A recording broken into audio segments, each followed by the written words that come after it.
What's up, guys? Welcome back to the channel. Welcome back on Friday, where we're gonna discuss money, and we have loads of it. Apparently, not really, because we qualified for the World Cup, next summer in the US, I think it is. Again, I don't know the structure of the tournament. I have absolutely no idea about it. That's so far away. We absolutely do not need to worry about that now. However, by qualifying, you get 50, million euros just by qualifying. The moment that happened, all hell broke loose in the media, and we were gonna sign a lot of players and this and that. But actually, is it? That's what we're gonna talk about in this video. Like the video, let's push to 80 likes at least. So hit that like button now. Really, really does help the channel out big time. So hit the like button now. Subscribe, close to 5K, and let's jump into We Are Rich video.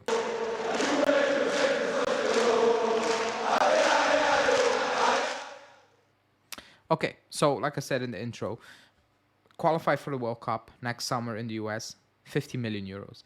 The moment that happened after Napoli lost, I I was like, the media is gonna run with it, because on Monday there was a story out there from Creator Sports saying that we need to sell because we need money.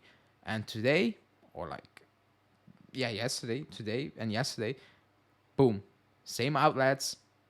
We can keep everybody. We can keep all our top players. Bremer, Chiesa, Vlahovic. We can hand out Rabiot the money, all that talk. And I was like, that's not how it works. We are not getting 50 million euro cash today because we qualified.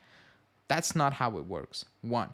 And then the story went on saying, oh, but we're going to qualify for the Champions League. That guarantees another 65 at least million euros, up to 80 million. That's going to boost the transfer market. Also, not how it works exactly. Like, I'm not going to sit here and pretend I'm a financial expert. However, the money, you're not getting that money this summer.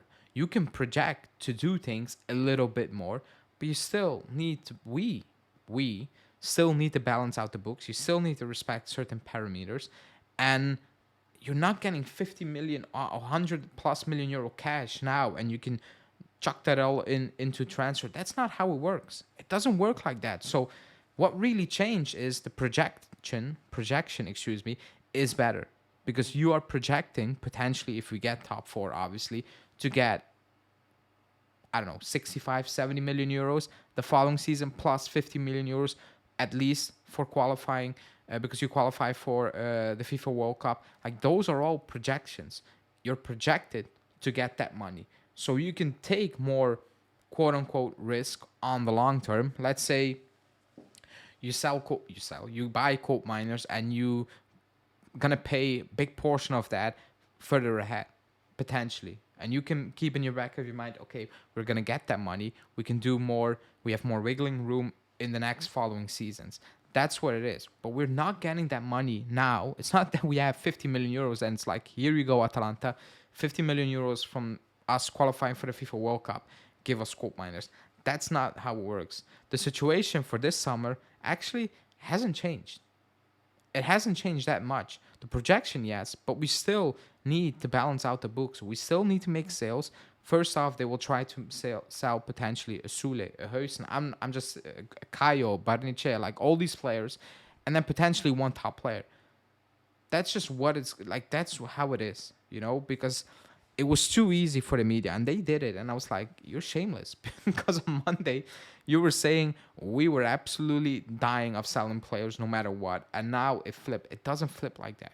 That's not how it is. Also, even if it was the case, we're not going to spend that money immediately on transfers. Even the previous years, we were selling to reinvest that money.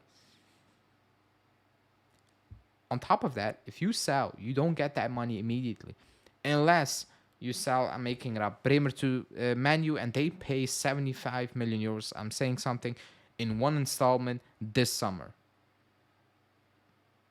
But it doesn't happen like that. We pay Locatelli in installments, Chiesa, all these big teams pay in installments. That's how it is. So even that, you're not getting that money immediately to cash in. You can project, but then again, you need to sign players and also pay in installments. So it's a big boost. The 50 million euros, it is a big boost for the club, projection-wise.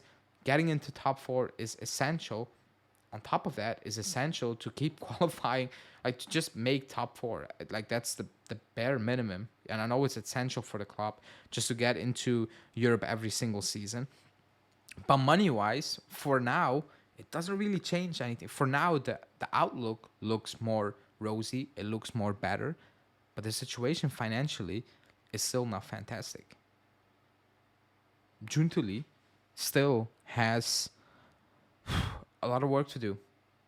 A lot of work to do with not much wiggling room, with a lot of ifs, maybes, buts. Like it's not an easy situation for Juntili as well. That's why I keep saying that I'll give him 2 full summers before I can sit back and be like, okay.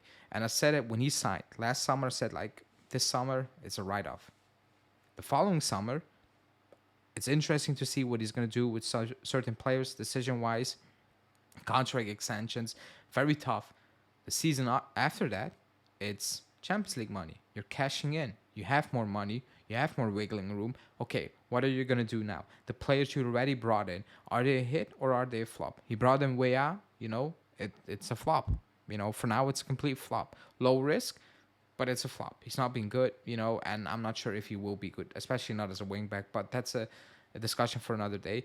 Alcaraz, low risk, if it is what it is. But he's going to need to hit with certain transfers, actually all of them, because we're not going to make a lot of signings, and every single penny we pay now, we need to get back out of it, double, basically, on the field and even in value if he potentially wants to move him up. It like that's the type of task he has, and it's not an easy task. Now the difference with Napoli is normally you have more money at a club as Juve to spend.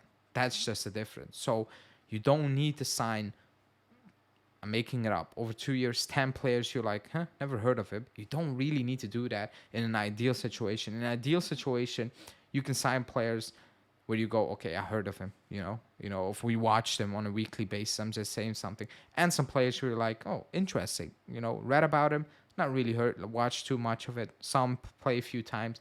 You can have a mix. But this summer, it's all about clearing out and making very smart decisions. Forget about coaching now, but functional decisions as well. Do I need to give him extension? Do I need another center back? Can I let the center back go? Do I need a winger? Are they going to play with wingers? All those things are this summer. And the following summer is, okay, now we can add some more actually proven quality. That's how I think it is. That's why I say 2 seasons. But money-wise now, projection-wise, looking better. That's just what it is. But yeah, let me know in the comments what you think about it. I will be live today with the preview for Genoa, so stay tuned for that as well. And I will see you guys then in a couple of hours. Ciao.